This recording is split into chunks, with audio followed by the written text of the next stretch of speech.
on the target. Oh, what a delivery! What a delivery! Clean bold! একেবারে clean bold, absolutely brilliant. Flying kiss ছুড়ে দিলেন dug আউটের দিকে। হয়তোবা যে ভরসাটা তার উপর তার দল রেখেছিল তার প্রতিদান তিনি দিলেন, এবং ভরসা রাখার জন্যই হয়তোবা এই আনন্দ উদযাপন।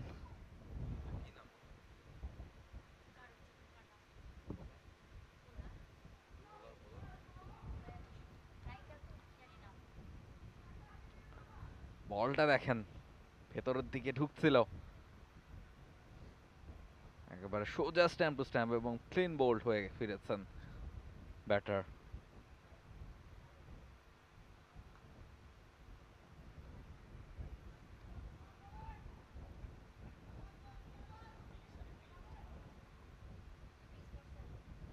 মৌ আরো একবার এসেছেন, বোলিং করতে দেখেছিলাম তাকে আমরা, এবার ব্যাট হাতে, এবং মাহা তিনি বল হাতে। একটা উইকেট কিন্তু তুলে নিয়েছেন প্রথম বল থেকেই। দ্বিতীয় বল, এবারও স্ট্যাম্প টু স্ট্যাম্প উঠিয়ে মেরেছিলেন, তবে রান পাবেন না। রাফসান সাবাব উইকেট কিপার আছেন। Dot ball. আগের ম্যাচে রাহুল বিকেলের যে ম্যাচটা ছিল সেই ম্যাচে আমরা দেখছিলাম যে নাইট রাইডার্স সেম টার্গেটটাই দিয়েছিল জেভিকো কিংসকে, 13 রানের। সো সেই ম্যাচে কিন্তু জেভিকো কিংসের মেয়েদের আসলে রান করতে হয়নি, opponent bowler wide no ball দিয়েই সবগুলো রান দিয়ে দিয়েছিল। তবে এবার আমরা ভিন্ন চিত্র দেখতে পাচ্ছি, প্রথম বলে উইকেট, আর ক্রিজে তো মৌ আছেন, মনিকা, দুজনকে আমরা বোলিং করতে দেখেছি, বোলিংও ভালো করেছেন। রাহুল, মনিকা নিয়ে একটা গান আছে, আপনি কি জানেন সেটা?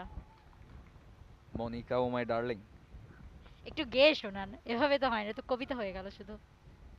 সেটাকে মনিকাকে গিয়ে আপনি অনুরোধটা করতে পারেন যে মনিকা আপনার নামে যে গানটা আছে সেটা আপনি একটু গেয়ে শোনান, সেটা বোধহয় দর্শকরা দেখতে একটু বেশি ইন্টারেস্ট ফিল করবেন। আমি আপাতত কমেন্টে থাকি। আবারও একেবারে সোজা গা বরাবর বল কিন্তু করছেন মাহা, এবং আপনি যেটা বলছিলেন যে আগের ম্যাচে ওয়াইড নো বল দিয়ে ম্যাচ জিতিয়ে দিয়েছে, এটা এ দফায় মাহা একেবারেই করছেন না। তিনি লেনটা একেবারে ঠিকঠাক রাখছেন। জাস্ট মানে ইট ওয়াজ অ্যামেজিং, কারণ আমরা প্রত্যেকবারই দেখছিলাম যে মেয়েরা যতবারই বল করছেন প্রত্যেকটা ওভারেই লাইন লেংথের সমস্যাটা সবচেয়ে বেশি হয়ে যায় এবং ওয়াইড নো বল হয়ে যায়। আর এখানে দেখেন উইকেট নিয়ে শুরু, এরপর কিন্তু মেডেন ওভারের দিকে এগোচ্ছেন, আর 4টা বল হয়ে গেছে, এখন একটা রানও আসেনি, যেখানে আপনার 13 রান 2 ওভারের মধ্যে করতেই হবে জিততে হলে। এবার ফুল টস। ও ও, স্ট্যাম্প। আউট হয়েছে কিনা রাফসান সাবাব, আপিল তো জানিয়েছিলেন, কিন্তু না, এই জায়গায় মনে হয় মৌ খুব চেষ্টা করেছিলেন তাড়াতাড়ি ক্রিজের ভেতর ঢুকে যেতে। রিপ্লেতে আমরা দেখতে পাচ্ছি মাহা ফুল টস একটা বল ছেড়েছিলেন, যদিও পরে গিয়ে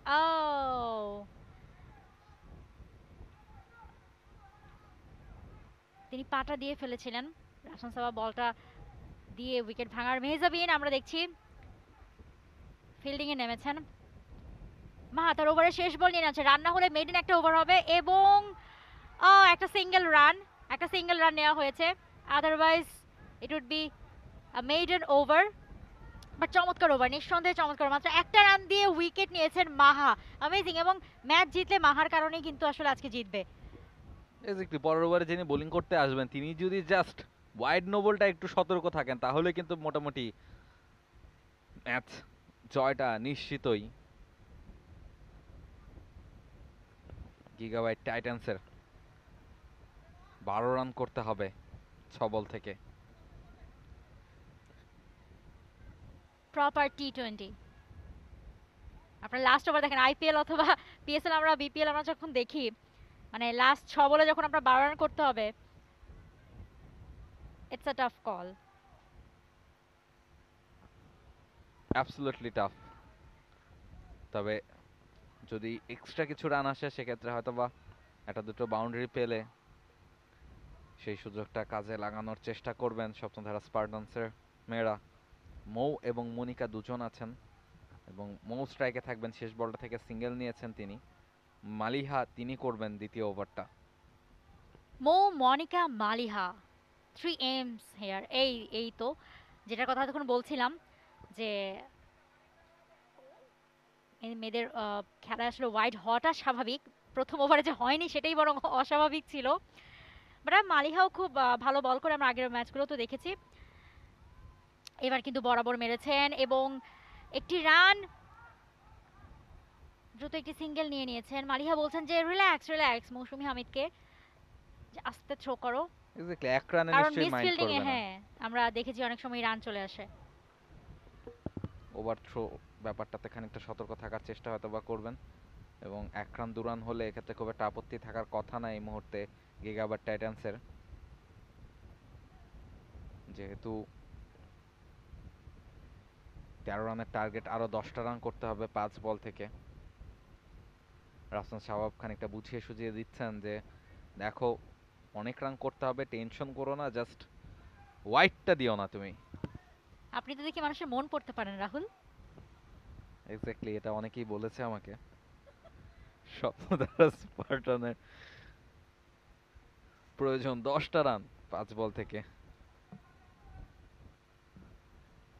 উইকেট রানেরটা 12, এবং আরো একবার রান নেবেন কিনা, 4-এর জন্য বল চলে যাচ্ছিল।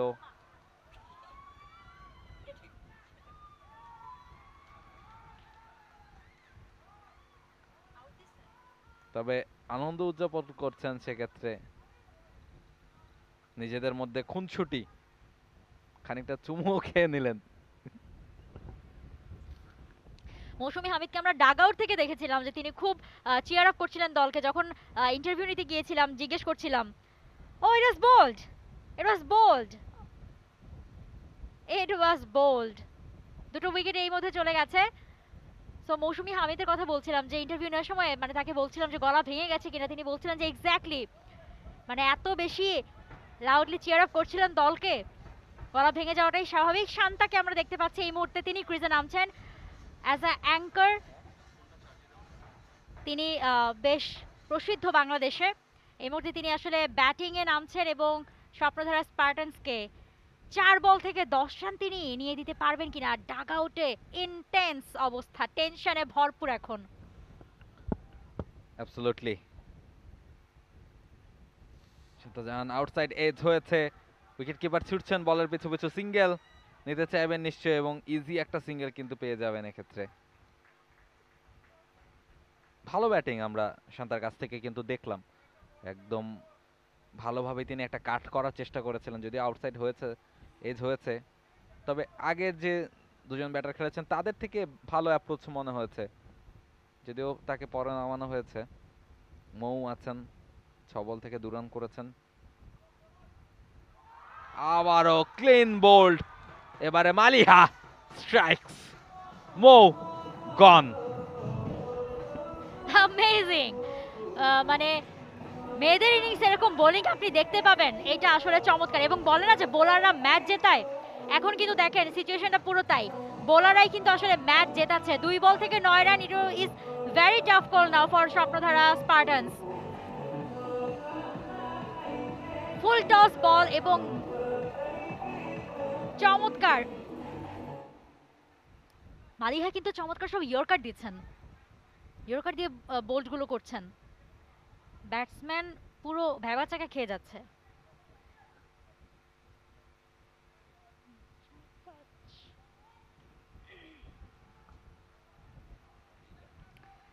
আর 2টো বল বাকি আছে, 2 বল থেকে 9 রান আপনাকে করতে হবে। আবারও আবেদন, এলবিডব্লিউর আবেদন করেছিলেন Rafsan Sabab. For more updates, subscribe to our YouTube channel and click on the bell icon. Follow us on Facebook and Instagram. Download T-Sports app to enjoy exciting games and highlights. Visit tsports.com.